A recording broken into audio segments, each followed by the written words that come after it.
Yo tout le monde, c'est Mediabor, j'espère que vous allez bien, moi ça va super. On se retrouve aujourd'hui dans une nouvelle vidéo, une nouvelle critique. Aujourd'hui non de film ni de série, mais de dessin animé, de série jeunesse.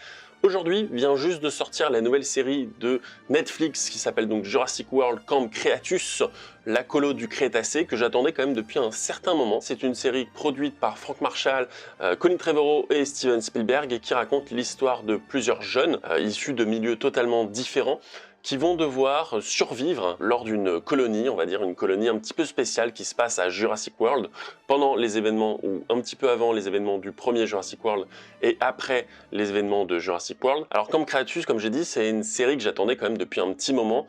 Le trailer m'avait pas spécialement hypé, je savais pas exactement vers quoi on allait aller, je savais que ça serait très gamin, que ça serait très enfant. De toute façon, quand on voit les dessins, quand on voit l'ambiance, quand on voit ceci, quand on voit cela, on voit direct que bon, c'est pas spécialement fait pour les adultes, mais honnêtement, ça m'a plu. Alors il y a beaucoup de choses qui vont pas, il y a beaucoup de facilités scénaristiques, il y a beaucoup de choses dans l'histoire qui sont pas très raccord avec le film, mais ça reste quand même un bon moment passé. C'est 8 épisodes de 23 minutes, espacés sur une saison, il y a une deuxième saison normalement qui est prévue, et même si c'est très gamin, on sent que cette série est faite pour deux types de personnes. Vous avez soit d'un côté les enfants qui vont peut-être adorer cette série et qui vont, grâce à cette série, découvrir un petit peu peut-être les films après, quand ils vont grandir, parce que c'est très enfantin et les films sont un peu plus violents, un petit peu plus nerveux on va dire, mais ça reste quand même un peu plus violent que cette série où on voit pas grand-chose et à chaque fois qu'un dinosaure bute un humain, à chaque fois qu'un dinosaure bute un autre dinosaure, on va pas le voir, ça va être hors champ.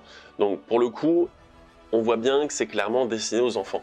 Maintenant, j'ai l'impression que ça peut plaire à une autre catégorie de personnes, ma catégorie. La catégorie des gens qui sont fans de Jurassic Park, qui sont fans du lore de Jurassic World, du lore de Jurassic Park, qui ont envie d'en apprendre un petit peu plus, qui ont envie de voir les locaux différemment, qui ont envie de voir des événements des films, des trucs qu'on n'a pas vus, des bâtiments qu'on n'a jamais explorés, des choses qui sont sur cette carte par exemple, ici, par exemple ici aussi également. Voilà, on a envie de découvrir toutes ces choses-là et ça fait plaisir parce que mon petit cœur de fan était content, parce que il y a beaucoup de choses que j'avais jamais découvert, comme par exemple le monorail qu'on avait aperçu que brièvement dans le premier Jurassic World et très furtivement dans Jurassic World 2 Fallen Kingdom. Il y a aussi le camp de recherche, enfin en tout cas le camp Creatus on va dire, qui est donc là où se base la colonie, où on va avoir donc une énorme tour dans les arbres, on va avoir une tyrolienne qui va passer au-dessus des diplodocus, on va avoir à un moment donné, ils vont faire une référence à l'enclos des vélociraptors, donc on va retrouver l'enclos des vélociraptors de Jurassic World. Voilà, il y a beaucoup d'éléments qui sont déjà dans le film, mais aussi d'autres qu'on va découvrir. Et quand tu es fan de Jurassic Park, quand tu es fan de Jurassic World, tu as envie de découvrir ce genre de choses. C'est comme les fans de Star Wars qui, grâce à des séries comme Clone Wars, grâce à des séries comme, par exemple, Star Wars Rebels, ont la chance de découvrir encore plus le lore, encore plus tout ce qu'il y a de magique autour de Star Wars.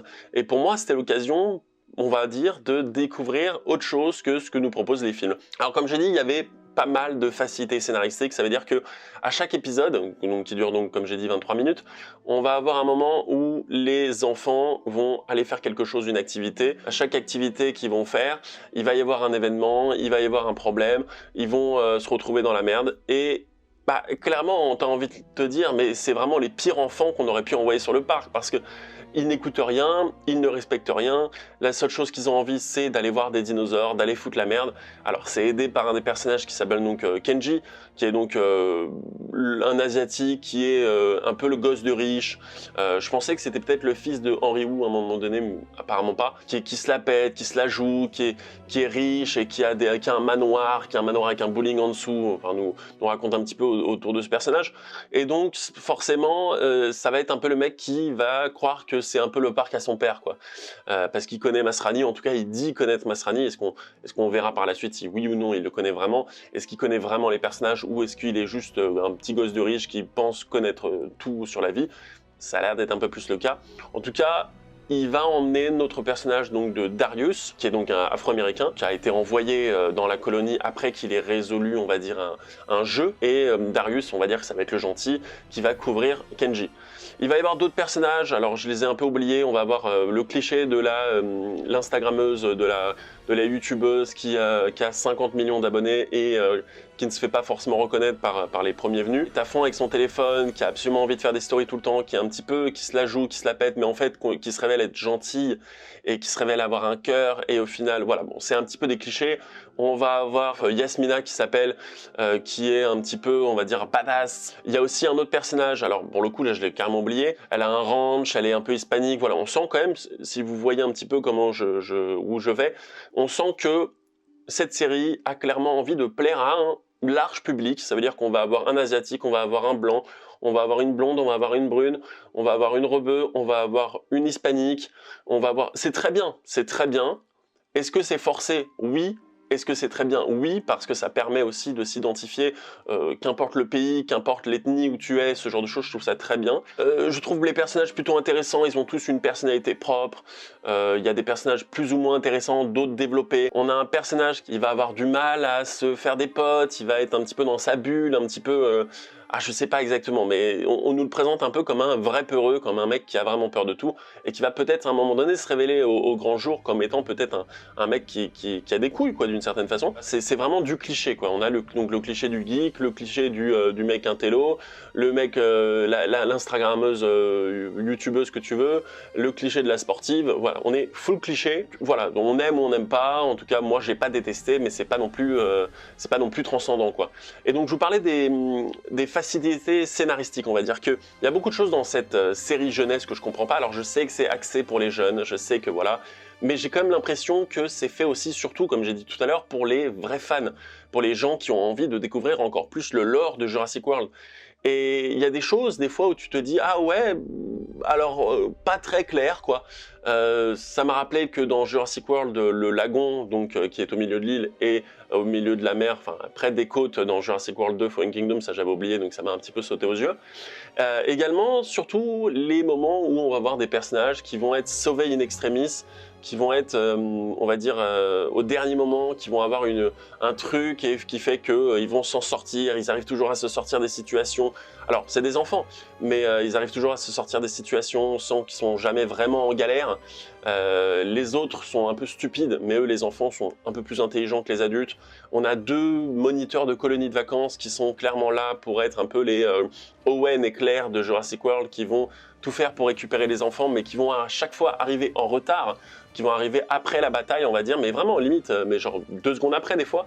Genre il va y avoir un moment donné où les enfants vont se battre, vont essayer d'échapper à un Carnotaur, et littéralement 1 seconde plus tard, les 2 moniteurs de colo vont arriver en voiture, et vont arriver sur place, et tu te dis, mais ouais, mais c'est la 3e fois que vous me faites le coup. Donc, concrètement, pour les facilités scénaristiques, il y en a d'autres, mais bon, je vais pas tout vous révéler. C'est pas une mauvaise série, c'est pas extraordinaire, mais c'est pas une mauvaise série. Si vous êtes fan, comme j'ai dit, de Jurassic World, et que vous avez mon âge, la 30aine d'années, ou même moins, que vous avez 20 ans, 15 ans, j'en sais rien, et que vous kiffez Jurassic Park, que vous kiffez Jurassic World, c'est cool à voir, parce que vous découvrez des nouvelles choses, vous voyez un petit peu plus ce qu'on n'avait jamais vu avant dans les films, vous découvrez des nouveaux bâtiments, des nouveaux personnages. On va avoir des petites références aux films, des fois, genre justement avec l'Indominus Rex, avec les Campasses, ce genre de choses. Donc voilà, on a même une référence à un moment donné au début de Jurassic Park 3, avec le truc qui permet de parler avec le langage des Vélociraptors. Donc voilà, il y a pas mal de choses qui sont quand même bien mises en place. J'espère qu'ils feront une saison 2, normalement je crois que c'est prévu qu'ils fassent une saison 2, mais j'espère qu'ils la feront. Jurassic World Camp Creatus sur Netflix, c'est pas mal du tout. C'est pas extraordinaire, comme j'ai dit. Si vous êtes un fan, vous allez adorer. Si vous n'êtes pas un fan, vous allez vous faire chier. Si vous êtes un enfant, vous risquez de kiffer. Si vous êtes des enfants et vous voulez leur faire découvrir un petit peu l'univers de Jurassic World et que vous leur avez pas encore fait découvrir Jurassic Park ou les autres Jurassic World, c'est l'occasion de vraiment mettre un pas dedans et de les faire kiffer, quoi, complètement. En tout cas, j'espère que vous avez apprécié cette petite critique. N'hésitez pas à liker la vidéo, n'hésitez pas à partager un maximum. N'hésitez pas à vous abonner, on est bientôt à 4000, ça me ferait très plaisir. Et c'est comme ça que je sais que vous aimez mon contenu, donc c'est pratique. C'était Mediavore, je vous dis à plus dans une prochaine vidéo. Ciao.